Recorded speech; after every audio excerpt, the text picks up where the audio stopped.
Glenn, welcome to the Franchise Marketer podcast. And you're our very first guest, and I couldn't think of anyone better to reach out to talk about all things franchise marketing, especially in Australia. There is one podcast which is a little bit similar in the US, but it's very American. So I wanted to do something for the Aussie audience and UK, and hopefully the Americans can maybe learn something from what we do as well. So Glenn, do you want to just introduce yourself first about your history sort of in franchising? People in Australia, most likely in franchising, will know you already. But for anyone who's international, do you want to introduce yourself? Sure. Thanks, Joel. Mate, it's an honour to be on your first podcast, mate. Thanks so much for inviting me, mate. I've been watching, not from afar, we know each other pretty well now, so I've been watching the stuff you've been doing over a few years, mate, so I absolutely love it. So well done. So I was a franchise executive years ago, so I've been in franchising for about 20 years. I'm ex-Army, came out of the Army into franchising, and started through real estate franchising, coffee franchising, and food retail franchising. Eventually decided that I saw the winds of change in about 2008, 2009 with everything going online. You could no longer put in a newspaper ad and generate a bunch of leads on Monday morning when they all came in. So I saw there was a good opportunity to get out and be a bit entrepreneurial and start my own business. So I started a business called franchisebuyer.com.au, which was originally, dare I say it, a magazine. And that went on for a few years, and I jumped out of that, and we've progressed all the way through. So from about 2013, I think it goes back, we started our YouTube channel for Franchise Buyer. And that was when we started to create a lot of video content. I was out on the road with franchisors and franchisees filming stuff in vans like I see you do. And it's taken a while to get some traction, mate. And I think you're largely, I put you down to largely helping get that traction really happening. So I think it's fantastic. Content is king. Getting content out there is king. So that's what we're especially passionate about in helping brands create content and leverage that content for their marketplace. And we now have the Franchise Everything podcast, as I do. We've got the Franchise Business Hub, which is a place for executives and everything, to a community to connect. And we also do a lot of stuff helping franchise brands generate enough content for their businesses to help tell their story to the marketplace. Now, how do you, because you've shifted your business model. So you started with the magazine originally, and then you went to the online. Many times. But you've been great to be how you've adapted, because that's how you've been a business owner for yourself for so many years now, which is really impressive, because not many people do that. 2011, we started at 2011. 2011. So not many people make it past 10 years in business. So to do that is quite an achievement, but you've had to shift and adapt all the time. So you started doing the videos back in 2013. So is that when you sort of saw that was the shift that was going to take place? Yeah, I think so. I mean, only now do I feel like, and I might have said it to you privately, I feel like I'm a bit of ahead of the wave. A little bit. I've always felt like, starting as a solopreneur, I was doing it myself. I didn't have any other backing. I was up against much larger businesses in Australia. We've got Seek Business. We had Reed International, which is now, I think, Octomedia and everything, which had very large platforms, which were what you'd call portals or classified platforms. They had all the traffic. They had about 80 or 90% of all the franchise inquiry traffic in the country for many years, as you would know. And that was where all the dollars went to. So, and I started with that. I thought, well, the only way to compete is to do a magazine. So to get noticed is to do a magazine. So I did a magazine, I did a franchise book series, I did all this sort of stuff. And I feel like, and it's probably many other entrepreneurs with their own businesses might feel the same. I feel like I was always snaking, trying to find that path that was going to be the one that resonated. And it has been very challenging. So I think probably now I look back on it, the number one thing that, even though I was doing a lot of it, is I should have just zeroed right in on video, which we've done nearly 1,000 videos in our Franchise Buyer YouTube platform. But getting that message out to franchisors that you've got to create content and video is the way has been a very, very hard sell from 2011 to 2024, to be honest with you. But now it's really starting to get some traction, because I think it's a hell of a lot more obvious. But why do you think it's been such a hard sell? Because you would think that it is obvious. It's 2025 now. It is obvious. But why do you think it's been such a hard sell over the last decade? I think there's a couple of things. I think people don't like change. We all know that about people. They don't like change. People get stuck in the ways of doing things the way they've always done. I think in franchising, there is a clear lack of risk taking as far as that. People want to be very careful with their budget. It's almost a political view to me. You see Australian governments for 3-year terms thinking, okay, play it safe. Let's just not be too extreme in policy. I don't want to get kicked out, i.e. I don't want to lose my job as a franchise recruitment person or a franchise marketer. I think those days are gone, that you're going to have to be bold. And I think the social media, digital marketing world has allowed people and given people permission to fail cheaply and then try something else and keep going. So I think that's the difference now, is that if you did a $20,000 or $30,000 budget spend on newspaper and magazine and that sort of stuff, say 7 or 8 years ago, well, that was obvious that didn't work and you wasted your money.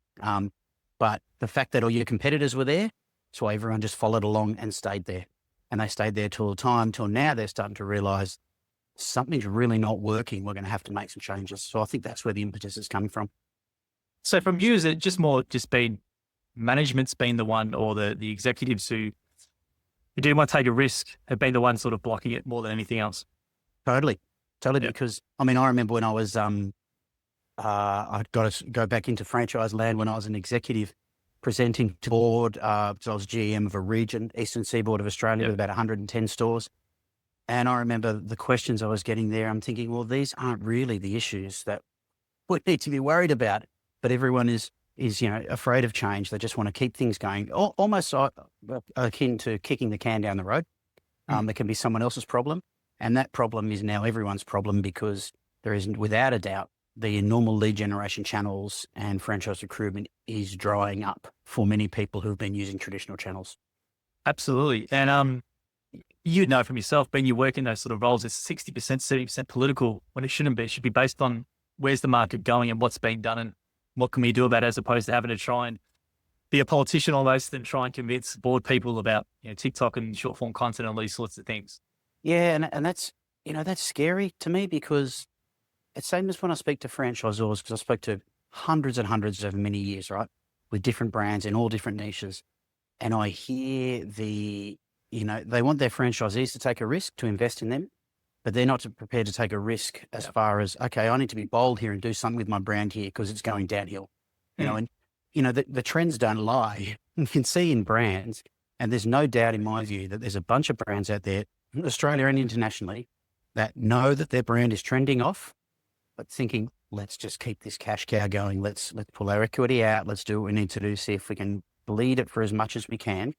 I know there's big brands here that I've seen that I left, that I was working in, was thinking, if only they would just grab the bull by the horns and actually make some bold change, this brand would go nuts. But they just go too conservative, keep that. They just want to keep getting their, they're happy with their current return on investment. They're happy with their fees coming in.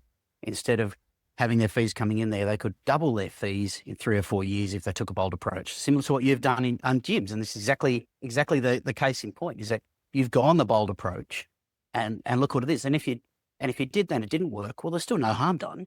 Correct. Yeah. Well, I did. Well, I don't have the board to deal with like that, which is it's just gyms. So yes or no, sit up. Then I've got to deal with maybe a franchise or unhappy with what we do, which happens sometimes. Obviously, they don't want certain things being said on podcast or by Jim, but that's probably my main thing. But let's get into now some actionable advice for people at franchising. So you've created a lot of videos over the years.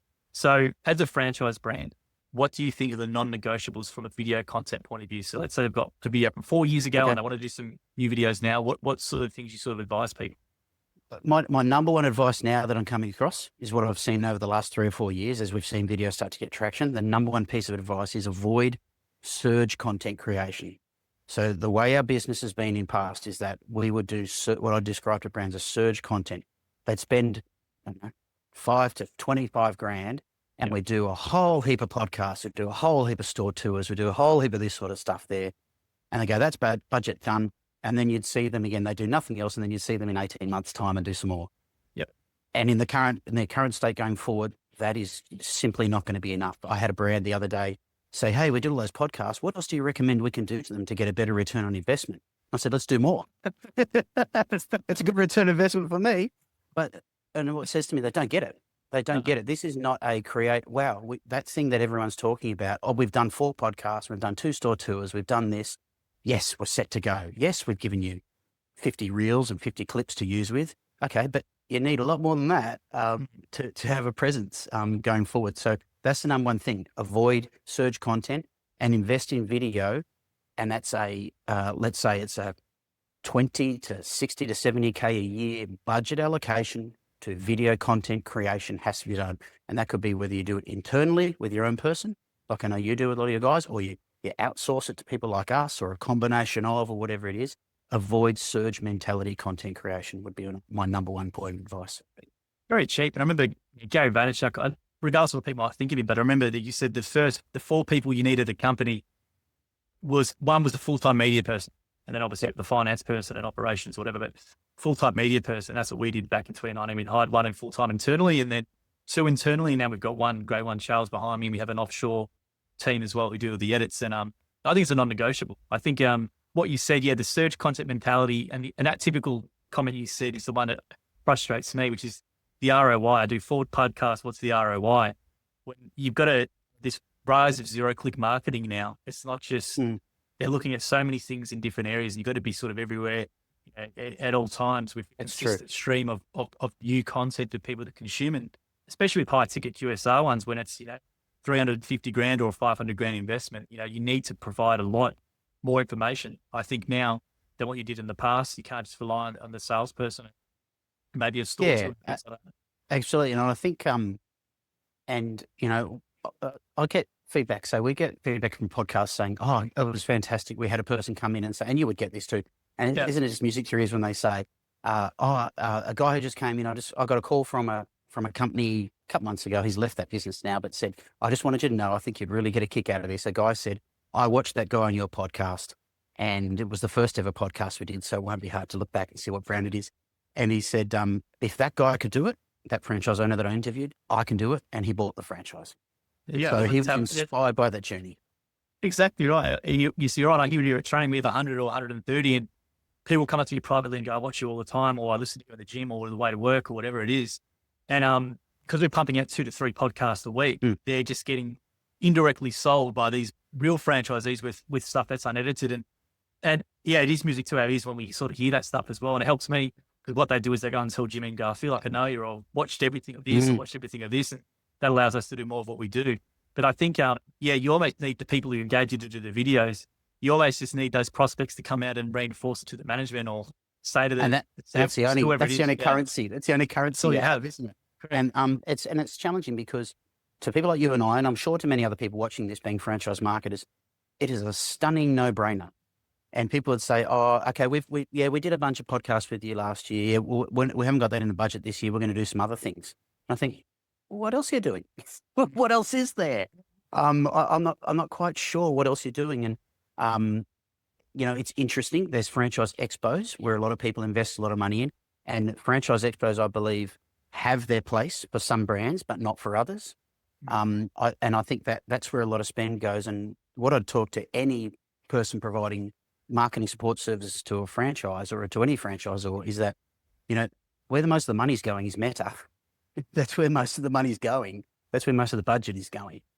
In many of these cases. So expos, people like us and other people producing stuff there, that's the main competitor they're doing it. But the challenge when they're sending that stuff to Meta is what messaging they're sending and what content are they sending and what process are they using to actually make sure that they're not generating 1,000 crap leads who don't even know that they inquired about a franchise, or zeroing it and targeting them down to a much smaller number of leads that are actually manageable for a recruitment person to deal with. Well, Facebook do have the SMS verification in now on the lead form, which is a great thing. So people hopefully cannot say, "I didn't even know what I was inquiring for." They've got to verify now before they have to submit. We still get that a lot. We get that a lot. The brokers say, because we've got brokers as well, and brokers say, he said, "I never inquired about this." Oh, no. We're here all the time internally, but we've got the SMS verification thing now. So hopefully that sort of helps people as well. But I think,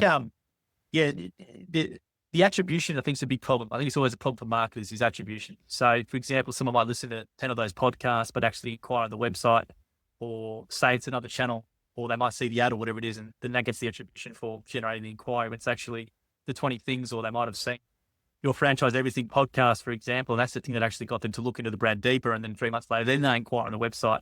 How'd you find out about us? Website. Yeah, so they don't necessarily remember it, do they? So, and that attribution's always been a problem. When I had magazine, when I had website, I'd look at my, on a brand website, on a landing page, or they go to a brand website and they'd say, the inquiry form would be, where did you find out about us? And they'd click on it and there'd be 14 things. And as everyone says in franchising, we all sound the same: franchise buyer, franchise business, business franchise, business for sale, business to sell. And it's like, they're not going to remember, nor do they care. And they're just going to click the one at the top. So you can't rely on it. Yeah, it's like with us, with calls, we ask about which finance, everyone just says Google. Yeah, but it could have been the other thing and that. And Jim's smart enough to know that's not always the case. So do you think it comes down to maybe more than executives and management actually trying to, the marketing people, the marketing team, unfortunately, having to just educate them about zero-click marketing and attribution and how it actually works in terms of franchise discoverability as opposed to what they might think with just recording clicks and lead form inquiries? I think Mark Benioff did Salesforce. He's killed so many salespeople. I reckon he's destroyed salespeople. My wife's in pharmaceutical sales, and she's like, my God, that guy. Yeah. But we're measuring things that don't matter. We're measuring so many things for the sake of measuring things.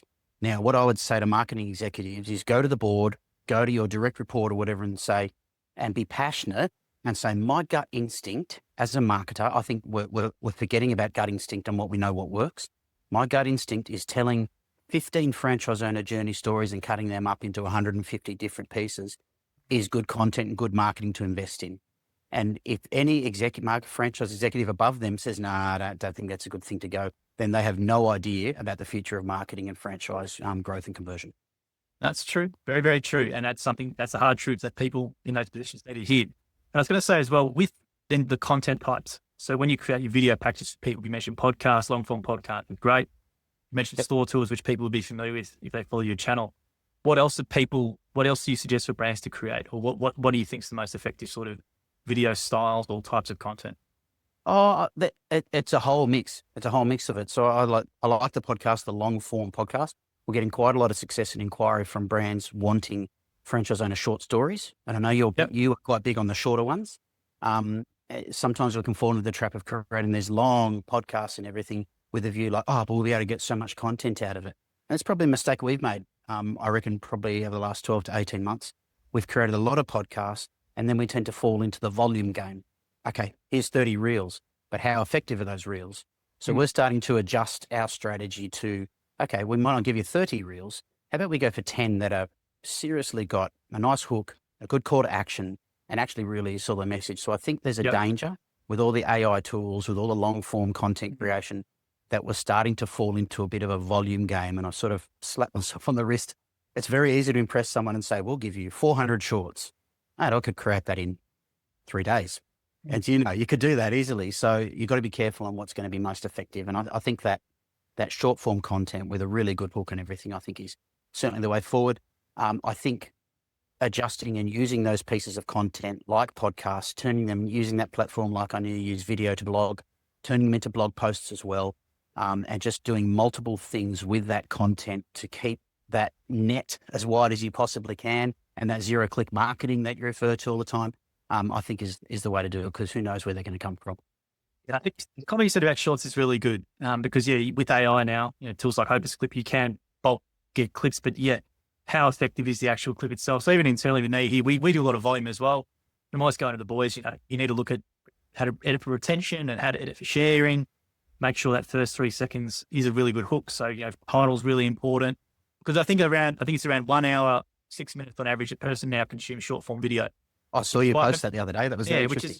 I looked it up a couple of sources and it's true. And reason why I think short form is short form, as you know, it's just see like someone's sitting through doom scrolling, they've shown some sort of interest in business or whatever, and then they get served the content from a franchise brand, and maybe, and then that's the thing that then prompts them to look into the Google, do the search, and then go to the YouTube channel, or then look at the website, and then short form bit of content will never get attribution.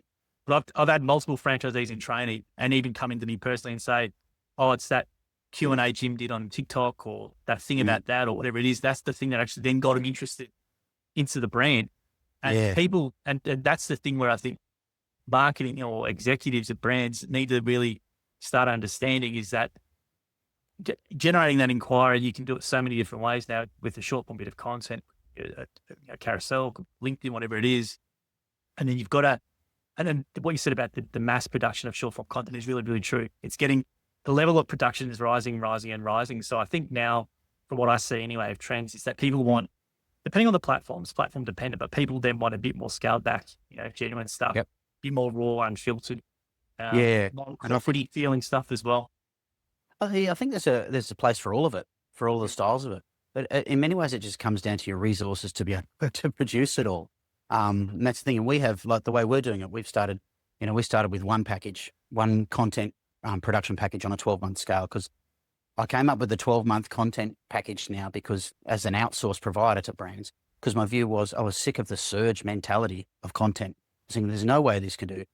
Really, all it's ended up doing is that we get the same amount of money, but it just gets spread over 12 months. So it becomes a bit of a challenge from a business perspective, but it certainly becomes more sustainable. So in my view, that brand then goes, okay, we're seeing this, we're trickling the costs out. We're getting as much as we were 12 months ago in a surge content in the space of 2 months, but we're now got it over 12 months. We're more likely to keep engaging going forward. I just want people to drop that in as a line in their marketing budget every year, that it's a non-negotiable.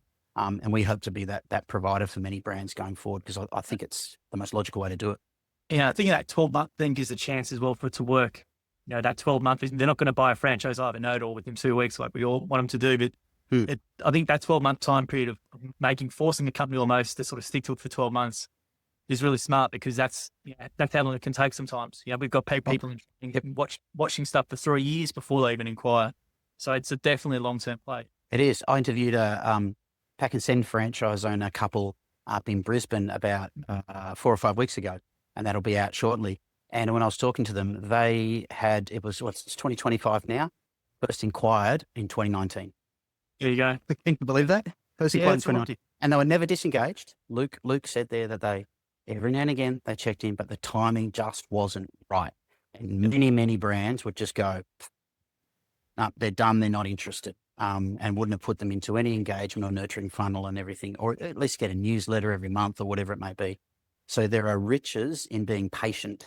And you're right, is that I'd always have the phrase, and I coined this phrase, I reckon I did, called franchisors are addicted to leads. Franchisors used to always be addicted to leads. We used to generate most leads through email marketing, and we still do it quite a bit because we've got a decent database in Franchise Buyer. But what they would go is, oh, that EDM only generated 14 leads. That's not very good. Thinking, well, yeah, it's not the sole measure of what has occurred. And, others get 50, others get 60. We had some before where others got 200 in the good old days. But franchisors being addicted to leads is still a problem. It's an overhang into right now with video content, and that's going to get in the way of brands investing in video content, because executives all want to see leads. Yeah, it's interesting, isn't it? For us, you mentioned nurturing of leads. So how would you suggest integrating video and podcast into a nurturing feed? And I've got my ideas on how we do it, but we'll just talk, what would you think is the ideal setup for a franchise brand? Well, I think you could, there's a couple of stages. So what we're looking at doing is more, we take people to a certain stage to welcome them to the brand, give them an introduction to the brand so they understand the brand. Until they understand that brand and take a couple more steps forward, I don't even really consider them a lead if they've inquired, because they really don't really understand what they've inquired about. And at a point where it gets to 3 or 4 steps down there, where they've consumed 3 or 4 pieces of content about you, then we use pipe drives, and they get into pipe drive, and away they go. Suddenly they're a lead. So through that, if they don't enter into pipe drive and go into that final step before they enter into pipe drive, what we would do is then send them into a funnel and just send them gradual success stories, authentic franchise owner success stories. And that's where those podcasts is. That's where those clips come into, that sort of stuff. Because I think, number one, people want to see people in action. They want to see people in action. I think the keys are, how do I make money? How does it work? How do I make money? How hard is it to do? Is it a crap thing to do? Is this enjoyable cleaning this? Is this enjoyable making donuts or whatever? So I think there's sort of 3 real key things that if you're not answering that through engaging content in short form and a little bit of mid form, say 2 to 3 to 4 minutes to give a little bit of context to it. I think that's really important, especially in those early stages. Yeah, we try and educate our franchisors. I harp on it, but basically I say to them, don't care how you get the lead, but you just need to then start serving them the content. Once we get them into YouTube, into the podcast, they'll bring themselves along and they'll qualify themselves along, and which is what happens. So a lot of our better franchisors will have their automation system set up, and it's all, everything they send is one piece of content every single time, different part of the gym system, like the software or this or that or whatever. And we know that once we get them into the podcast or the YouTube channel, they'll convert, because our competitors don't do it. So the other thing I was going to ask you as well with brands as well, Mike, because we're a little bit different, because I was lucky with Gyms Group that we didn't have really have much as Gyms Group. So I use Gyms Group mainly for recruitment stuff. Yep. So with a brand who wants to do this, should they separate with a separate social media accounts, or how would you sort of advise them to sort of approach it? Because obviously if it's heavy on B2C generating leads there, it can be sometimes a bit of a that's a hard thing. It's a challenging thing because there's a lot of brands who are very, very protective of their brand, obviously, and don't want anyone having any access to it. And they say, well, that'll compromise our consumer stuff. So my take on is I think you roll it into your normal marketing. I think you have it into your normal channels. I wouldn't just add another channel just for the sake of adding another channel. I think that waters down the impact. So my particular thought around that is end up with a ratio that you feel comfortable with that has some recruitment messaging in it or some sales messaging. It doesn't have to be too salesy. You're not going to offend a whole bunch of people who are interested in your chicken brand or whatever if you put it out there that, hey, what's it like to be an owner? Because I'm a big believer in that. I think brands forget that many of their purchases of their franchise will come from existing customers anyway. So I think it just makes logical. It's totally illogical not to send some form of messaging to say, hey, you love this product, clearly. What have you ever thought about getting into business? It doesn't have to be strong, doesn't have to be salesy. It's just little breadcrumbs, planting the seeds. Then they'll take the step into wherever you want to send them off, to a landing page or a call to action or whatever it is. I think that's the best way to do it. So I would personally keep it all into one. Okay, that's a good point, because I've had some people talk to me about that, like they're saying, oh, we wish we could do as much as what we do, because we obviously have a Gym Scoop brand, which is pretty much do a mixture of everything. They're saying we can't do it with our brand, we can't do it with our brand, or it might annoy franchisees or anything like that as well. So you're saying basically, if you do the content right, you can still post it on those channels. And as you said, the customer who might not be aware that even it's a franchise opportunity that exists can then become aware via your big presence already that you've got set up. Yeah, I think the key is everyone envisages stuff that's going to be, when they think about that, I think executives are thinking salesy. Not at all. You know, the content you put out that is supportive of being in your franchise is mostly not salesy in any way. No. It's authentic franchisees talking about authentic stories about how much they enjoy being in the business. That's actually a positive thing, even from a consumer perspective, because it's people who are serving those people saying how much they love being in their business. I think it's win-win all around. I can't believe people would want to separate it all the time from their main channels. Yeah, and I'm glad you said that. And I was going to say as well, is there any brands that you see outside of what we do, obviously, that do it really well as an example for maybe some QSR or for some maybe where you need a bit more capital investment than what we have, that do it well? I like, and we've done a bit with the people around it. I like a brand called Diggermate. Check out Diggermate. Yes. Check out his funnels. I saw some of their ads come up in my feed. Yeah, it's nice. I like what he's done. I think, years back, I was always trying to get CEOs and founders to be the face of the business. I'll put a personality behind it, show people who it is. And no one would ever want to do it. Yep. It was such a hard battle. Where if you look at Mick Watkins, what he's doing there at Diggermate, he is the face of his business. And I talked to Glen, who does our brokerage and everything as part of our clients and everything. He says, by the time people get in, they say, oh, when will I get to meet Mick? You become a little mini buzz, like Jim is, for example. Right. You become a celebrity in your own little world, which is pretty cool. And it's just a powerful thing. And I like what they're doing, because now you and I have a varying view on funnels. You think funnels are dying. I think funnels are still good to go. And I'm sure we'll debate that at some stage again. But their funnel is outstanding. And they've gone from 12 to nearly 100 franchises in about 3 years. Really? Wow. They rent excavator equipment. Now, that can be anything from $50,000 to $1 million worth of equipment. So it sort of traverses yours at either end, which I think is really interesting, and I like the way they do it. No, founder-led marketing is a great segue you've done there, because I think founder-led marketing is a non-negotiable. And I think where we started getting a lot of sales from is for when Jim's online, and it's not hard to do, but I think it's such a big point of difference, because people will follow the person over the corporate account. Great example is Jim on LinkedIn, right? I do all Jim's ghostwriting and whatever else, and I've made him a top voice in 6 weeks, because every day we're posting stories and from his book and all that sort of stuff, and using AI to rewrite it. And we've got so many opportunities coming in the DMs via his founder-led brand and our Q&A stuff that we do on the Gym Scoop account with Jim. That's something where you write what you said. They come to training, and it's almost like he's a bloody idol or a god or something. They've been watching him or this and that, and it just makes for a far better engaged franchisee as well, and also better relationship long term. But I think founder-led marketing, like you'll see it a lot on LinkedIn, you see a lot of Americans preaching it for tech entrepreneurs. So that's why Zuckerberg's doing it, Reid Hoffman, all these sorts of people, because their personal brands are bigger than the brand for the to the company themselves, which I think is interesting, the founder-led marketing for someone like an Elon Musk. Look how it can work in reverse depending on what your thing is. So it's a very interesting. Yeah, well, that's how powerful personal brand. Well, that's how powerful personal brand is, right? So if you've got a massive personal brand and you do things that people don't like, it can really damage your other brand. But I'll give you an example. Like Jim's group on LinkedIn's got around 7,000 followers. Then I've taken Jim from probably 3,000 followers or connections to probably around 25,000, actually 26,000 in the space of 6 weeks.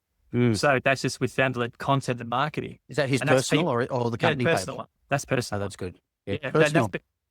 Personals are a lot easier. Oh, I would say that's unbelievable growth, by the way. But personals are that tiny little easier to grow than the company one. The companies are like pulling heads. That's what I'm saying. Companies are hard. Companies are very hard. But I think, so the guy at Digamate's doing exactly right. Yeah, the founder-led marketing is another marketing channel. That's how you should view it. Yeah. Well, a founder, you got a great story. That's a separate marketing channel. You should have your own content for that about being an entrepreneur and story and stuff like that, which people resonate with.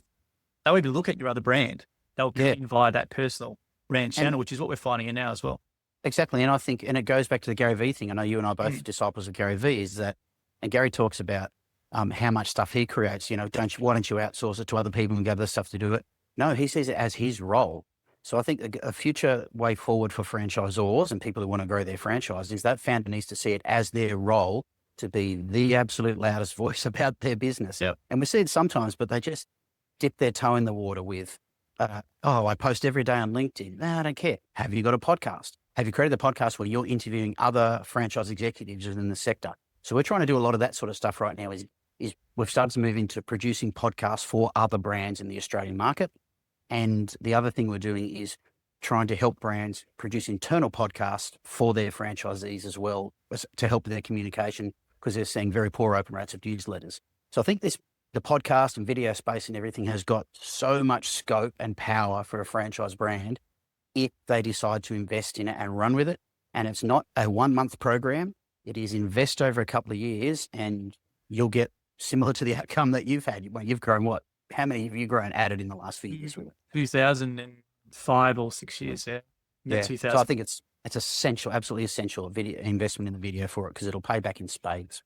And I think franchisors underestimate the power of LinkedIn. I'm going to, like LinkedIn for me, founders and you can find all your franchisees prospects on LinkedIn via Sales Navigator. You can work out your persona and who's your ideal franchisee. You can connect with them, you can comment on their stuff. And then when they come to your profile, I can see, all right, this is what you do, and this is how you can book a call with me. I think LinkedIn is the most underutilized tool by everyone in franchising in Australia.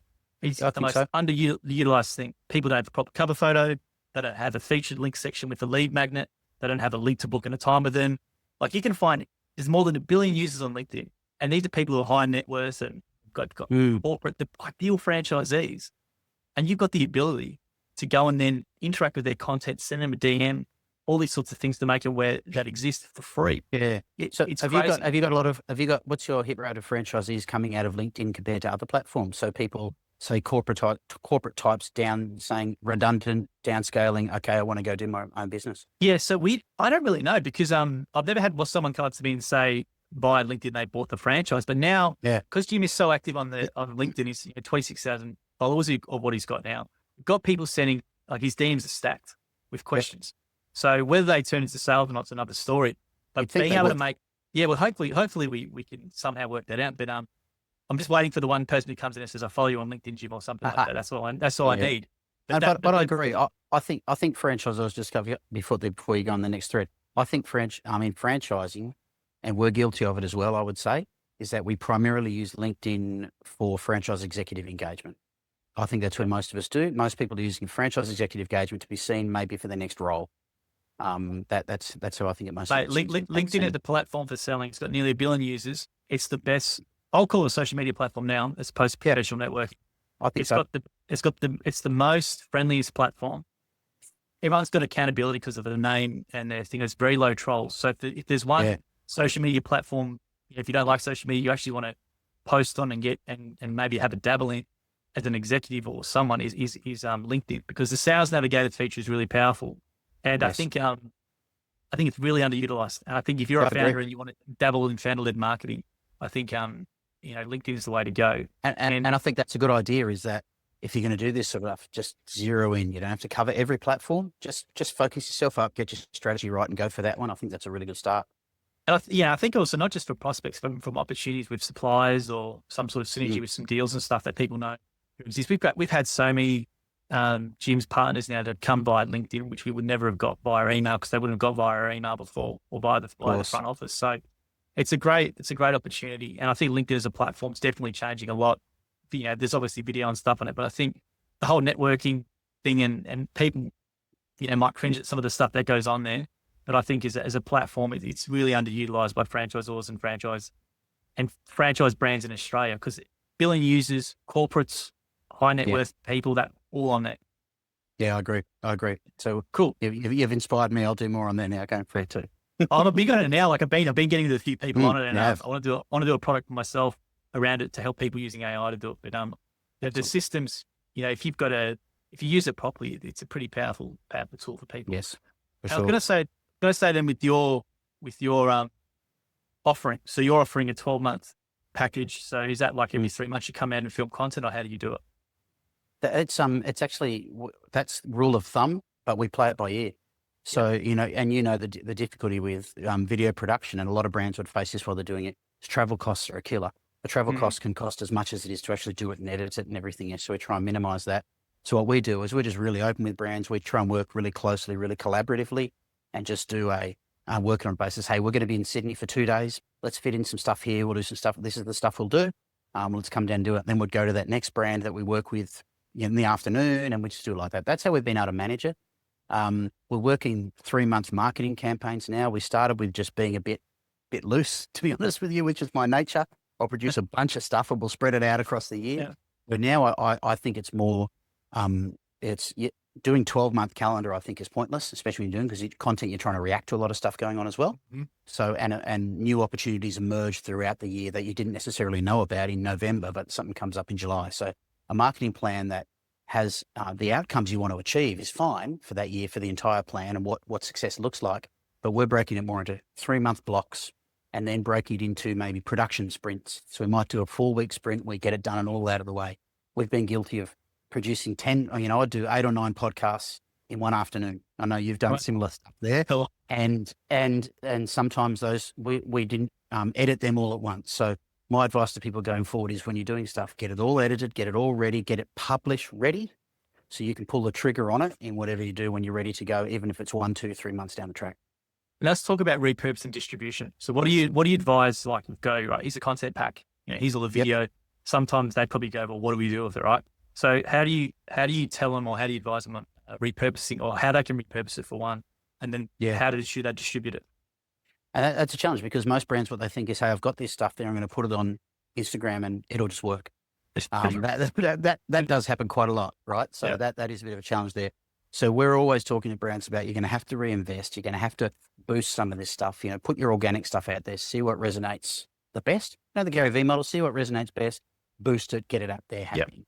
Yep. And that's how we do it. But probably the biggest issue I have with many of it is that they're not really, and we're starting to stretch how much involved we're getting. I viewed our role would be quite narrow to start with in content creation, but we're starting to very much get into landing pages, websites and stuff like that, which is, to be honest with you, something I didn't really want to muck around with people's websites, but it's essential because many brands have got the content, but they've got nowhere for people to go. So, where do people go once they've got that content there? And I think that's probably the gaping hole in many brands, even brands we've worked with, is about, then they go off that page to a thing and you look at it, it's still the same old franchise for sale landing page. It doesn't reflect the content they just saw because they haven't changed that end of it. So it's not really congruent, if you know what I mean. So that's the type of stuff we're working with right now from a distribution perspective is, yes, getting it out there, but at the same time, you've got to make sure the plan about what actually we're doing with them. And that's now starting to emerge into funnel creation, which is your favorite word, writing funnels, writing content, and then plugging that actually brings opportunity for new content creation ideas, because, okay, this funnel here, we really need something a bit spicy and a bit interesting to add into this particular contact once they actually come off that original bit of content we send out. And that's the type of stuff we're doing now. Yeah, I think people forget about, you create a video and then you've got to amplify it. So organically, platforms want you to pay to play, right? So, you've got to pay to play. So you test, as you said, test your clips, and then you can do $2 a day in a couple of them. And if that one does well, you can then scale up the money of it and you can keep it going as well to offset with any lead form stuff you're going as well. I think that's what the Digimate one does really well. You scroll through it and you get it over and over again because of the pixel and stuff, and you see that nice bass come up in there, which is a really good type of video. It feels like someone's talking to you as well. I'm going to say then from video styles, what do you advise from like the short form sort of style? You mentioned more story-based stuff, but do you think, do you get better results when, like the Digimate one's a good example where he's literally just talking right at you in the face and you scroll through and you think, this could be my mate talking or something, he's more engaged in stock walks. That's interesting. What styles do you think engage more? That's interesting, because I've started to see a lot more of that. So previously we would have been more camera held back, because you've seen us, we've got so much bloody gear that I've invested in over the years, and that's still great. It still has its place. However, now I see the future being a lot more in your face talking like that. It feels a lot more personal. So that's where I see the future going. That's the sort of stuff that we've already started creating and getting some content out and planning with some of our next trips with brands. It used to feel not that long ago a bit unprofessional, especially on LinkedIn and everything. But now you're seeing every man and his dog on LinkedIn is basically just standing there with the camera right in front of them. So, you vote with the crowd, I think. And that's what I think is going forward. And I'm seeing you're doing quite a bit of that as well. Yeah, well, I think the reason why I only do this is when we do the TikTok stuff with Jim, which is all organic. We can get a video with 160,000 views where he's just talking about, does Jim take 50% of your fees or something like that? It's just off the cuff, him standing there answering a question. And if that's getting 160,000 views organically, most of them in Australia, it sort of tells you something about, well, that's what people want. They don't want sometimes overproduced, really good looking stuff. They just want the genuine answer, which is unfiltered. Yeah. And I think the challenge with, and like when I watch a lot of your stuff and do it there, I'm always trying to think, because I'm working with so many other brands, I'm trying to think, how do I apply that? Jim being the human headline that he is, how do I apply that to someone who's got no profile at all? And that's the challenge. And I think, and that's us managing expectation. And I think anyone watching this as a franchisor is managing internal expectation about the impact of this stuff, that it's going to take time to grow and consistency to keep this up. You're not going to get the Jim's level of engagement like that overnight. It's going to take you some time to build that up. And that's why we moved into those 12-month ongoing programs, and where I come back to avoiding surge content, because it just won't work. It won't have the impact you want it to have. And I think a good example of this is a guy called Michael Black from Success Tutoring. Yeah, and he's positioned himself as Australia's youngest franchisor, and he's done his whole founder brand separate, which is great, because I think that's something you can build upon, and he's got a story and things. I think any founder in a brand, like when they get you to do a content pack, they should probably be doing a content pack for themselves. That's sort of what I think. I think I've got a new product. I've got a new product now. Yeah, I'm thinking about it. So, but I think the founder-led marketing, it's massive in the States. So if you look at, for example, you've got a lot of agencies who do content for tech founders, and they'll repurpose a lot of their thoughts and stuff and make sure they get blasted everywhere, because they find that the tech founder will get far more engagement than they will on the company page. It's very rare that a tech B2B sales sort of company page will have 100,000 or 50,000 followers. They'll have to spend a lot of money on ads, whereas they had the founder who's posting that, building that brand or building the business and stuff, gets far more traction than the company itself. And I don't think there's any difference with franchising. Like a lot of the brands you work with probably got the founder or the person who started it still involved, and they've got probably an awesome story. Well, this morning, our main video guy, Jono, is out filming Damien Bohm from Urban Clean, because we're doing a podcast. And so look, the solution is to position you as the face of it. So it's your company, your podcast. We didn't call it a franchising podcast. We've called it I think Clean Up in Business. I saw that. Yeah. So he's off doing that, and that's him building his founder brand, which I think is really important for him. So we're starting to do a little bit of that. It takes a little bit of coaching. So, but it's not that hard to do. We all started podcasts without having any experience whatsoever in them. So it just takes a little bit of coaching on how to progress them. And once you get one or two in, just flies. Yeah. And founders just need to know they're not going to be good at the start. Jim's 20, if you look at this 2019 stuff with us, with Jim, he's far different to what he was now.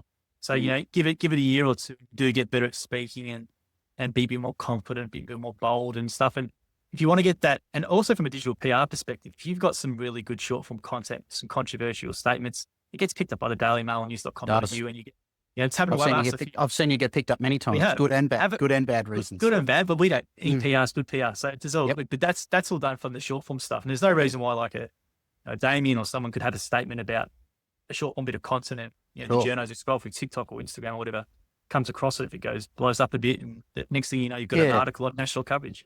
That's interesting. And I just wanted to go back to a thing that I noticed when I was over at the IFA in Vegas, International Franchise Association event, and the Americans are still very much into, and they're very much into this process. I'm not sure if they're so far into it they can't change. Is the I think it was to say there was some amazing stat that about franchises converting if they get a call within 4 hours. Where we're moving away from that in what we're doing, we're trying to move away from that grunt of getting on the phone all the time. Because I mean, I'm personally of the belief that I hate getting phone calls from people that I don't recognize. I don't recognize the number or whatever like that. I avoid it. So I'm not so big on you got to get on the phone within half an hour of these people. So when we talk about engagement and calls to action and landing pages of content marketing, off Instagram or off a reel or whatever it might be, that's where I think taking people through a few steps there to show that they've actually got some intent and some actual interest in it and clarifying their interest, they become a qualified lead, and then they get to the point where they're worth giving a call because they're actually more receptive to getting a call because you're asking for their contact details to that level. I think we've got it. I think there's going to be, I think that's a bit of an approach there. I think we've still got a lot of brands in Australia who are relying on, that lead come in, you haven't called it within, I still see it here all the time, called very quickly. I'm not necessarily sure people, I get a lot of inquiries through franchise buyers saying, don't call me, just send me an email. Where do you see the information pack moving forward? Because the information pack is the thing that all brands seem to advertise, information pack. I've seen some brands even try lead magnets now, like how to start your own business on the side and as a PDF.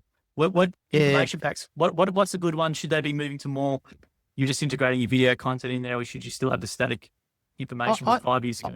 I think it still stays with it, but I don't think you can't rely on it. I still think there's a lot of people who if you were to see my desktop right now, I've got packs and stuff all over it. I think people still like to, I think it sends a signal of a bit more authentic trust, right? If you're putting it in writing and they can download it and put it on their desktop, and it might be the same information you got on your landing pages. It doesn't make any difference. But people know that landing page could disappear. They might not be able to go back and find it. They might not, where's that link gone? Is the page is down? If you're sending them the similar information that you're pitching to them for your offer, and they can actually download it and keep it in a folder on their desktop or in their Google Drive or whatever, I don't think that's a bad thing. I don't think it's time wasted. I think it's part of that authenticity. We're starting to do things like, I've been creating due diligence packs. So it extrapolates on that information pack to a full-on much more detail after they'd sign an NDA. So they get a lot more detail in there. And we're also doing things like for cafe type ones, we're doing location fact sheets. So they might be 4 or 5 pages with shopping center stats, all that type of stuff on a particular location that they've inquired for. These are things I think people actually do want to be able to have in their little thing there if they're considering that site. I don't think they're a bad thing at all to have as a downloadable. Yeah, we've changed those a little bit. I've started experimenting with PDFs that are all podcast based. So the Jim's Mowing podcast has got a PDF now of 69 episodes or whatever, where people can link through to, and we're doing the same stuff for the Jim's group as a whole, because we just want to get them into the content. But yeah, you're right. I think with the QSR stuff and stuff, it's a bit more significant financial investment. Having that is very beneficial. But I was going to say with the American approach, I've noticed a big difference between American content, especially with business and franchising business, to Australian. The Americans are way more open talking about money. There's a guy called Mike Andes who advertises his franchise here and literally puts all the earnings of the franchisees as a PDF ad, which I think is great. But what do you see as the difference between the American, let's say, franchise content model and the Australian one? I don't look at a lot of the American. I mean, the stuff I saw mainly was the stuff over in the US there, and they are they're certainly more supportive entrepreneurially. Yeah. That's probably what I take from the American stuff there, is that I think this nature of, you lift yourself from your bootstraps, you go get it, and good for you. I think there's a lot of pats on the back for that sort of stuff. Where I think we're a bit more skeptical, like, why would you want to buy a franchise? Look at our TikTok comments every single day. That's a week. And that's what I see as the big difference. I mean, they're certainly a bit more overt. They're certainly a bit more direct in your face and everything like that. And they're very much on their metrics of their sales calls. And I'm calling you. And as a result of that their whole society is like that, I think that the people on the other end of the phone who are receiving those phone calls are probably a bit more receptive, knowing they're going through a process. Where I think Australians, probably a lot of Europeans and everything like that, don't love knowing they're going through a process as much when it's so obvious. So I think that's the balance there. So Americans are quite receptive to that process going on, where I think we feel like, man, I'm just going through it. You're in a script. I don't think we enjoy that sort of stuff. I think we want a bit more authenticity. And the one thing I've noticed about the Americans is they really talk about money openly. So one of the best channels I've seen is Mike Andy's in America. He's a Duster Lawn Care. They've actually just started opening up here. And he came here to do our training and basically took all this information for himself, which was fun.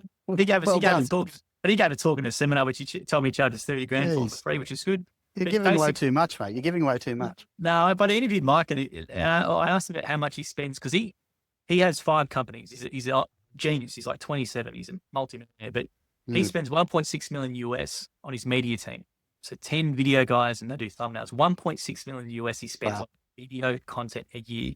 And that's the marketing he does for his 5 channels. So I thought it was remarkable when he was saying that. I'd love that contract. Absolutely. It'd be great. But he generates all of his recruitment via his personal brand.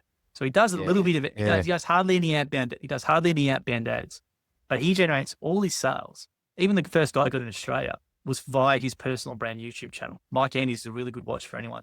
But you have 1.6 million US on video content. And he just talks, and they just talk openly all day about the 45-minute on the whiteboard, doing how you can get from $100,000 to $1 million operator in Augusta Lawn Care, goes through all the facts and figures and all this stuff openly.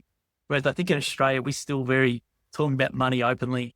It's a very touchy subject, because you always will see, you might say a franchisee generates $1 million a year. The first comments will be, hang on, take out fees, tax, blah, blah, blah. How much net, how much net, how much net, how much net? Skeptical. It's that skeptical thing, isn't it? Yeah. I think, as a comment I made earlier, is that some content we're starting to create is where I think number one thing that people want to know is, how do I make money? And articulating exactly how I make money in this business. And then it's when you're going through showing them those things. So I think, so we've started to do quite a bit of content in that. We started mapping out, getting some templates and everything running up, because it varies depending on all the types of brands that we're working with. I think the money thing is not too bad. I've done it a lot, and I pushed very early on quite a few years ago, and all the lawyers didn't want it at all, was showing average sales per day in a territory for particular brands, especially man and van brands. Yep. We used to have a lot of success, and we still do, even in our email marketing to our database, by articulating full detail with the asterisks on it, saying these are accountants' figures, you can check them anytime, all that sort of stuff with disclaimers on them, saying day one, we give all the sales, week 1, week 2, week 3 in this territory. If we're trying to pitch a territory for someone, we give them the exact sales they're making. And because people get numbers, people get top line numbers. And then what I believe is that no one thinks they're going to be the worst. Everyone thinks they're going to be at least average. Most people don't believe they're going to be the best and number one. So if you think about that biopsychology, or that psychology of the whole thing, that people will look at those numbers and put themselves somewhere in the middle and think, well, it can't be any worse than average, surely. And if those numbers look great, then that gets the lead into the top of the funnel, and away you go. Great point. And I think a hack for any business doing recruitment content, if you want to get a lot of views, you talk about money, you talk about fees, or you talk about earnings. Every Tom, Dick and Harry will come into the comments, and they might be a prospect or not, but everyone has a comment on money. So I think it's a really good one that we promote it, and it annoys a few franchisors, because, I'll do a podcast and I'll title it, he makes $2 million a year as a Jim's Bike franchisee. And then obviously you've got the franchisor goes, don't say that. They'll think that everything's going to do that, but that's up to them to educate, and that's going to get the person interested in the brand in the first place. I love those sorts of people, because they're totally true. And, when you do them, you wouldn't say them otherwise, because, we can't.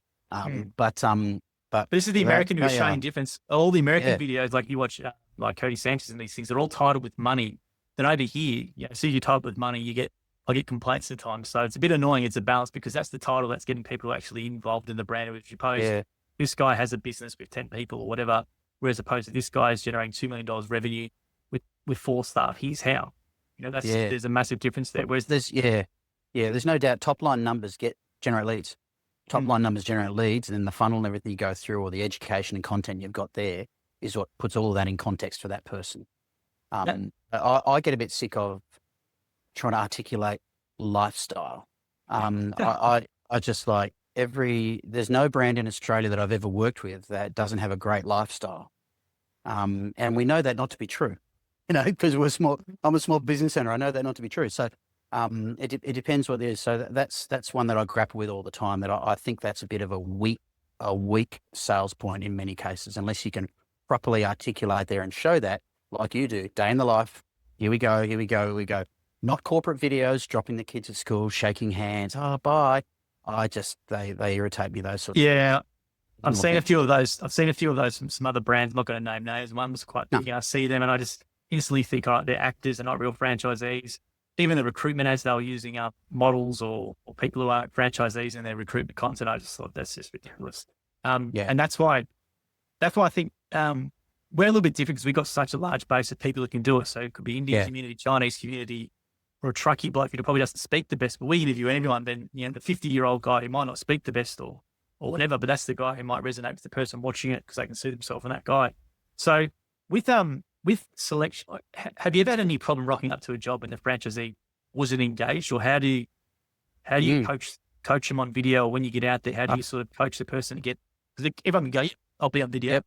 As you know, you go out there, you can play different talking about on camera. Well, exactly. I mean, I've give myself a pat in the back, but I've been complimented a number of times that the people feel that I make them very comfortable quite easily when we're doing interviews, because I've got a method and approach that I've practiced over the years. Because I think the number one thing is to help people feel comfortable if they're going to get on camera. Yep. It's stunning at times that the camera does things to people. Talking to a CEO or whatever at one moment, and then you switch that camera on and ask them to talk down the barrel, and they can't string a sentence together. And that really happens. We've have been organised to turn up to interview franchisees in retail stores and everything like that, organised for us, who flatly refuse to be involved at all. So really, we take our crew and leave. That's happened a number of times over the years. Really? Wow. Yeah, a number of times. And they were all for it apparently, and then just on the spot. And being an ex-franchisor myself, I understand, look, don't worry about it. You do not want to create an issue going forward in this, so let's drop it, mind and find someone else. I think that the number one thing is just show people examples of what happened. This is how you make people comfortable, I believe.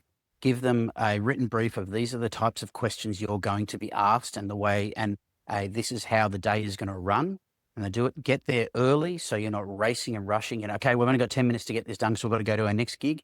You have to give particularly franchise partners time to feel comfortable, or you're just not going to get good content. You may even create a problem for the franchisor or area manager going forward, because there may be an element of resentment and unhappiness there. A good point. I was going to say then, what's your belief around scripts or storyboards, or how tight do you run a shoot, or do you think about video? It depends on the shoot. It depends on the shoot. So if we're doing FAQs for a brand and we want to get some messaging right and everything there, unless we want to be there all day, I generally script it and put it on a iPad, and we're rolling the iPad through the teleprompter. But that doesn't mean they have to just stick to it word to word. The most challenging ones are when people have got to, they want to keep checking their notes, and I'm like, let's just leave your notes alone. Let's just talk like you and I are talking right now. Don't worry. You're not going to say anything wrong. If I hear you say anything wrong, we'll pick it up and we'll let you know, and then you can check it. It'll be okay. That's a big challenge. I'm not totally against it. It depends on the type of video, because some videos it just lends it to it because it's a particular messaging the brand wants to get across. But it depends on the person. For a franchisee telling an authentic story in a shop and all that sort of stuff, you're going, no, not at all. We haven't done scripting for those types of things. Now, you mentioned the word authentic a few times, and we hear it a lot of times. People say, 2024 trend or 2025 trend will be authentic. Everyone goes, yeah, we can be authentic. And then that's not always the case. So what would you say to you anyway, from your experience, is authentic marketing when it comes to a franchise brand or video? Authentic is not having a caveat with me beforehand that the lawyer needs to watch it first. Did that happen to you? Yeah. Really? Gee whiz. After the deal was done, after we turned up there, hey, by the way, can we just make sure? I'm like, please. So that is astounding to me. Yeah, I let it go, and I do it because we don't normally do approvals for all that sort of stuff and everything at all. Podcasts, there's no approvals for it or anything. But what I do is I let that go a couple of times. I let them watch it because I knew there was no drama. In my view, I try and handle that in the easiest way possible, to say, look, I know there's nothing bad in this. So if they feel that they want to have a look at it, the issue becomes in say, no, we want to change this, this, this, and this. That's when it would become an issue. I haven't had people tell me that I need you to change this, this, and this yet, but I have had people request that they view things before anything gets said. And all that tells me is that with that attitude going forward is you're going to have growth problems going forward because you are not going to get the stories you need to get out there in order to make people feel comfortable to inquire about your brand. You think it's because of that also overestimate, like we know, like it's, if you, Facebook's not going to give you, if you upload a video, only a small percentage of your audience is going to probably see it anyway, which is why you need to keep repurposing and recycling and stuff like that. Do you think sometimes they just overestimate how many people might see it if they're just starting it for the first time, unless they've got a big following on their accounts? Or yeah, I'm a big believer in that. In the statement that no one really cares, because no one really cares. And I really do think that. You think that this is it's like every person who's got their new business. Oh, look at my logo. Yeah, that's great. No one really cares. That's my view, is that I think people think that their message and everything is so much more important to other people than it actually is. And I think just get out of your own way and just let it roll, let it flow. People talk about flow. Just let flow. Just let's go. It's I guarantee you no one will really notice. Unless you say something litigious or whatever, no one will notice. I'm glad you said that. We got so many franchisees and we get that all the time. And for me, like we've got some sort of rules. We're pretty loose with the rules, so I don't want to put stuff in the way of franchisees creating content. And you get it occasionally, it's this on brand or something like that. I think as long as they're using the logo and the uniforms in there on brand. Well, what does that mean? My favorite phrase. What does it mean to you? On brand. Yeah. Is this on brand is purely subjective compared to how much of a pain in the backside the marketing manager is. Because, I've got some brands that like I'll send stuff to, documents and stuff like that. And their main and first comeback is about the fonts. Like, just crap about the font. What about the content? So let's focus on those things instead of the others. And that says to me that this is going to be a difficult collaboration, because we're clearly not in the right wheelhouse together. We're not on the same thinking streams. And I'm constantly going to have to keep repitching ideas rather than just saying, get out of our way and let's get it done for you. That on brand stuff really annoys me. And I think what they don't realize is that there'd be so much stuff out there that is not on brand. I can grab their logo and chuck it in Canva and do whatever I want to it. Correct. And that technology is there now. I could recreate it with using AI if I wanted to. I could recreate it with a snake hanging around it if I feel like it. So all this stuff is going to be happening anyway. I'm a believer in brand because I'm a marketer. I've got an MBA majoring in marketing and everything like that. So I believe in it. I'm a big believer in it. However, don't let it get in the way of the growth of your brand. 100%. I think, if customers, prospects don't care about your font really or whatever, is your logo actually even recognizable? Most people don't even know what your logo is sometimes. So I think it should not be a barrier to doing this sort of stuff. And that goes into my next question now about franchisee-generated content. So I know you've been coaching sort of franchisees and stuff, and we're really loose with it, And I had a franchisee say to me, we had a corporate guy who came to our program and couldn't believe how loose we are with the rules with it. I was just like, well, that's because they're from a corporate world where they control everything under the sun. And then if you did it, like some brands I know will probably go, here's the 20 Canva templates you can use, and that's all you can do. You can't do anything else besides the 20 Canva templates, which no one will care about anyway. So FGC, which I think there's employee-generated content, you've got franchisee-generated content. I think it's really, really important. But do you want to talk about, from your perspective, about, I know you've been doing some coaching with franchisees and stuff on it. I just want to talk about the potential for a brand and why they should maybe look at allowing franchisees to do it. Well, I think you should be desperate for franchisees to do it. Some of the brands we're working with can't get 1% of their franchisees to generate content. So if someone sticks their hands up, because that is the hardest thing to do, to get people to actually start doing it.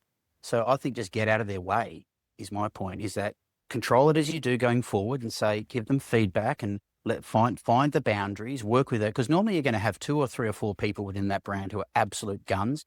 And mostly I think they'll set the tone. Correct. Work closely with them. If you want, put a franchisee-generated content advisory board together, and then they can speak for it and they speak to the brand. You can grab a hold of it, get some control of it, because this stuff is going to happen on social anyway. You just can't control it like it used to in 2015. It's just not the way it's going to be. So either get on board or the train's going to run away from you. I think the positives of it, even Gary Vee in his new book talk about it. I don't know where he got that idea from. He talked about it there as well, but the positives outweigh the negatives. Yes, there are negatives in regards to the franchisee leaves or they do something you don't like or whatever, but the positives are that you've got this whole marketing channel for this one local account, and they feel way more invested in the brand because they've got some, and they probably care more than head office. They're the franchisees invested all the money. The employee at head office, they're just an employee. That could be their gone next taking their paycheck every week, and yep, totally. So the franchisees are more involved. For us, we've got one franchisee. We've got a couple actually. We've got one on TikTok. His name's Jason. He's the Aussie pool guy. Got 240,000 followers. Yeah, he's got 240,000 followers, and he's in aggregate, in total of his views, is 683 million views on his TikTok account. Imagine if you stifled that. Imagine if you went. Correct, no, and that's this the is what thing. we talk about the start with risk and being bold with decision making from leadership and marketing leadership and marketing managers to more trust their gut instinct. Stop worrying about necessarily all those metrics. Oh, but will that convert tomorrow? Forget about it. Does it feel right to do this? Does it feel right? Is this going to get our brand out there in the audience? Considering there's so much noise out there, is it going to do it? Of course, it's going to do it. Yeah, and there's another guy in Pool Care who's got around 140,000 Pool Crew out of you, and he's probably got 400 million or maybe a couple 100 million views as well. And you're looking at nearly 1 billion organic views on one marketing channel, or franchisees creating it, which doesn't require us to do anything.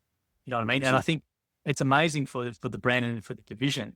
And I think that's something that the franchisors and maybe head office need to start understanding. If you've got franchisees who want to do it, you can give them some guidelines by all means.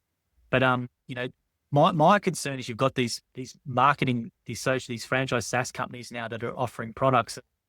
Franchisors can control every post, or here are the 10 templates you get, and you can post them to your local thing. And it's like, Canva templates, they have their place, but you're not going to get any reach. I just think individuality when you have those systems in place for it. I think you give some guidelines and then you kick someone in the backside if you need to. But other than that, positives outweigh the negatives. Oh, I think so too. Just give some guardrails. And if I like the thought of an advisory type board, so you're elevating 3 or 4 that are doing great work in it and doing great things for the brand. I started working with a brand a little while ago, and I think they got about 170, 180 franchisees, and we were going to help them generate user-generated content for their new website, the new platform they're building. That every franchisee was going to have a landing page for their area and everything like that. And they were having trouble getting stuff for it. So why don't we just send out, because they needed a bio for each one.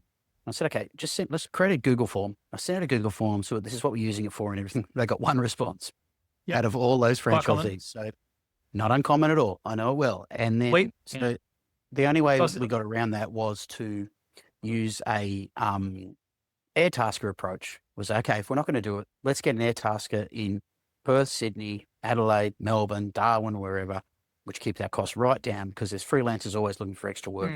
To go out there, have 6 questions, camera, video, interview those franchisees. We've got a 90-second video, and they'll take portrait shot and a few shots of them in action. And for just a few bucks for each one, you're going to get 100, 110, 120, because there'll be 30, 40, 50 who don't want to be involved at all. And that is the way we got around it. So it's a challenge, but it's the response rates are challenging. So when you've got those champions who are doing with it, hopefully they bring a few other champions along with them. Yeah, and we find that franchisees hopefully a bit jealous. Why are we sharing their content? Because they created it and they do that. I'm doing initiative with Jim Smarling. Actually, we're going to give out a cash prize, 1, 2, 3 cash prize every month for the best video or piece of content. And we're going to do like a judging panel on it. We're going to record why did we pick this bit of content and that. We're going to give like significant cash prize for the 3 levels as a bit of a trial to sort of try and do it. And the great thing for us is there'll be 3 winners only, but then we might get another 50 entries, and those 50 entries are going to be content for the main page moving forward as well. Which we've got. Those 50 entries, I can hook you up with a free holiday program. Free holiday program. That's a good way to do it. But but we're doing cash incentives for it, and in training we teach it, we harp on it, and we show the examples of the Aussie Pool Guy and stuff as well. We show them why it's important for their business. But it's something where we're a little bit lucky. We've got a lot of franchisees have a lot of work, so they sort of leave by the wayside and stuff. Whereas if you don't have that luxury, you have to do more marketing yourself. You probably have to jump a bit more. But the training you've done for franchisees, so you get that quite a bit, do you? That franchisees say, "Look, I'm way too busy as it is right now." Well, I don't do it. It's one that don't do it. And that's a good thing. That's a good problem to have. Yeah. Good problem to have. Good problem to have. But it's the ones who don't might not have the lead volume of other divisions where they need to really do it. But I was going to say with your coaching, so you're doing specific training and for Urban Clank, for example, to do like how-to videos and stuff and showing them how to record on their phone and things like that. Yep. Yeah. Yeah, that's also been a challenge. Okay. It's also, it's time. Everyone's busy, it's time. So that's another thing that we've gone out and reverted to actually doing it. Yeah. So that has been a challenge. And I think it's a basis of, if they can't see it, then how do you emulate it? So we've gone out there and we've kicked that off there. But as you say, this takes time. This is not something that you can just get up and running inside a month and a half. And then all of those things, you've got these 30 different video initiatives happening all at the same time. These things take time to build. So we're working with them. And that's what we found is that go out there, grab the content, and then we're using a lot, like you do, offshoring editing to create this content off templates, and you can get this stuff going. And it really is formulaic. Once you do that you get that cadence right in those sorts of videos, then it's just coming up with the topics. And that whole crew have been fantastic in coming up with, if they can't film and produce them, then at least let's come up with the topics that we actually need to create. And then they get involved in say, doing the staging of, or not the staging, but actually doing the things that we're doing the how-tos of. So we've got quite a few of those filmed about to come out as well. That's cool. But yeah, I think franchisees as well underestimate, they can become a little influencer and we've got franchisees that get sponsorship deals from Steel or, they're in the monetization program with Facebook or whatever, and they're getting some serious money via that. We've got one guy on YouTube who's got 100,000 subscribers on YouTube. He's getting some decent revenue and does sponsorships and stuff as well. So, the great thing about it is they're out there doing it every day. So they have this really good niche where they're out there every day. They might as well just take 5-10 minutes extra to record it. Yeah. And they can actually generate a lot of inbound leads. Like, there's a guy called, everyone would know him, the site inspections guy, the building inspection guy who has the black stuff. And I've seen that. I've seen him doing stuff. Yeah. Yeah. And the thing I showed to really hit home in our training with it is I've asked the building inspection guys, how much do you charge for a building inspection? Average building inspection for us is $600 to $700. We asked it here. So he charges $5,000 to $9,000 per inspection. So the same inspection that our JBI guys do, he's charging $5,000 to $9,000 for. The reason being is because he's got an audience. He can pick and choose who he wants. He's like a mini celebrity. So he makes, he makes what they would make in a week. He makes in one inspection. Wow. Because of his social media profile. And he didn't have a website before the TikTok stuff grew up. It was all inbound of that.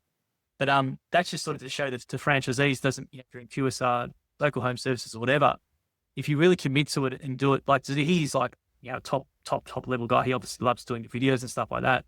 But it's actually real ROI where his business is significantly better than someone in a similar field. And it's on the back of the content purely, nothing else. That's excellent. That's funny. How engagement can be challenging unless it's an engaging piece of content. We've just started doing a little bit of stuff with one of the candidates for the upcoming election. And really? I look at, which was something a bit different. And I was looking at their Facebook and everything like that. I was thinking, gee, there's not much engagement here. what engagement there is complaining and whinging. But it's. They should go live. Do a live Q&A.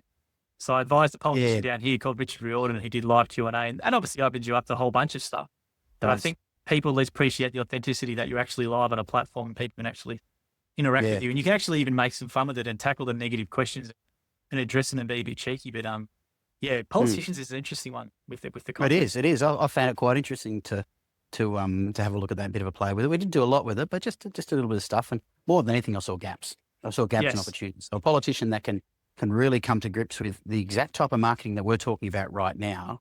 Can you imagine that? Politician that really nails that. I think an independent in a seat or something could do something amazing. That could reach so many people on TikTok, for example. A lot of political parties are finally working up to that, and they're getting some traction on that as well. And I think, independent person could just do great things if they use it every day. Yeah, absolutely. I was going to say as well, before we've gone for a while now, which is great, Glenn, I was going to say Franchise Business Hub. So do you want to plug your Franchise Business Hub? What was your reason behind that, and what's going to happen with that? Yeah, thanks for it, mate. I think this sort of space I'm sitting right now, the spot I'm sitting in right now is our podcast studio into it. Yep. So this is where we're filming podcasts for the Franchise Everything podcast, our Franchise Business Hub podcast, which is for franchise executives, and also brands come in here and film stuff as well. So we film a lot, as you would have seen in our videos, out and about in locations. And I like being out and about locations, but it can be cost prohibitive and time prohibitive for everyone involved. So we tried to get one hub where people can come and use a studio. But the Franchise Business Hub is, we saw a need. Len Ferguson, who's a partner in it here, who is the co-founder of Finn Franchise Brokers, we saw a need was, this content stuff is so important, and we've been spruiking it for years. But the other missing piece of the puzzle is matching that with conversion. So we got a broker a broker offer with a content program offer, and putting those two together in a 12-month program, trying to give it essentially as a proper turnkey solution. There has been other brokerage solutions, but when you're not properly aligned with the content creation model, they're normally been in portals and all that sort of stuff. So, but the fundamental purpose of the Franchise Business Hub is for franchise executives to be able to get together, community. We'll have events. No doubt you'll be up here featuring in them when we have some marketing, open forums and things like that. If Jim allows me to go up, I will, yeah. If I'm allowed to go up, I'll buy you tickets. So we can fit about 60 to 70 people in here. We're going to have some FCA events and stuff like that. We're really excited. Just a place where people can get together and gather, because I know when we go to FCA events, for example, everyone just stands around at the end of them, has coffee and talk. Everyone just wants to talk.